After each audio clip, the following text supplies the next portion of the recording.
Hello and welcome. I am Arumba. Thank you for joining me. So, I am thinking about playing Dwarf Fortress again, and I'm not really sure if I should or not, because I've basically been playing Crusader Kings 2 nearly non-stop for about 700 videos, which is quite a lot of Crusader Kings 2, and at this point the vast majority of the people who have subscribed to the channel have done it because of Crusader Kings 2. So I don't want to throw a big, huge, monkey wrench into the works by changing it up too much. I do want to play other games, and Dwarf Fortress is one of the first games I played. I played Crusader Kings 2, then Dwarf Fortress, then a little bit of Dota 2, and threw a few other games in the mix, StarCraft 2, Reyes, etc. But what I've been spending this evening doing is getting the Lazy Newb Pack prepped. I'm thinking about playing classic Dwarf Fortress, not a mod, not Masterwork. My previous Dwarf Fortress playthrough was Masterwork Dwarf Fortress. So I've got the Lazy Newb Pack. I'm going to make this file, whatever I end up playing, if I do play it, I'll make it available in a zip file. I'm currently downloading all the Soundsense files, which I'm going to put on Google as well. I have a feeling Google's going to have a faster upload rate than wherever these files come from. But a couple things I just wanted to demonstrate is that I did add a bunch of stuff to it. Unfortunately, the Lazy Newb Pack is really good, but it's also really outdated. And what I mean by that is that Dwarf Fortress itself has been well maintained, but the person that's been tending to Dwarf Therapist, the Lazy Newb Pack, to all those things, kind of has dropped the ball for quite a while.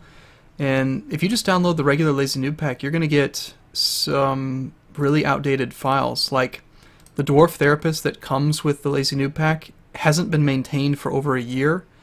The DFHack that comes with it is R1 when it's already been updated to R3, so it's 2 versions behind. And there's just a lot of problems with it. So I've gone ahead and given you all the best stuff, all the new stuff. So I want to demonstrate a couple of the features that that I'm going to have if I do play. So I'm just going to do a quick embark. Doesn't really matter where. And the purpose of this video is really just to feel it out, to see if anybody really wants to see this, if it's worth playing, if I should just stick to Crusader Kings 2, or if there's a good audience for this. Again, I'm making videos for YouTube for fun, but also I want to satisfy the audience. So a couple things is that if you do download this mod file, or not mod file, but the zip file that I'm going to link in, it should be in the description of this video. There's some really good things that are already set up for you. For instance, I've rebound the hotkeys slightly so that it's more it's just user-friendly. You know how I am with keyboard shortcuts. So, for instance, it comes with mouse query enabled automatically, which means that if you hover over an item, it'll tell you right down here what it is. If you want, you can click on any item and it'll automatically go to the proper screen. It has this feature called mouse tracking, or something of that nature, where if you click and you've got a selector, instead of having to use the keyboard to move your cursor around, you can just click and it follows the cursor. It basically makes Dwarf Fortress playable with the mouse, much more so than regular Dwarf Fortress, which is incredibly unintuitive, very clunky.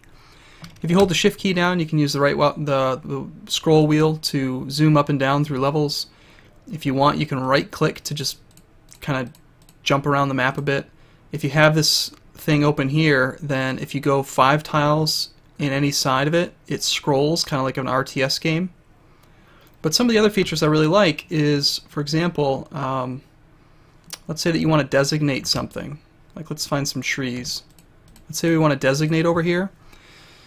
If you want, you can just click D, and then you just, you get it set up on trees, and then you just click and click.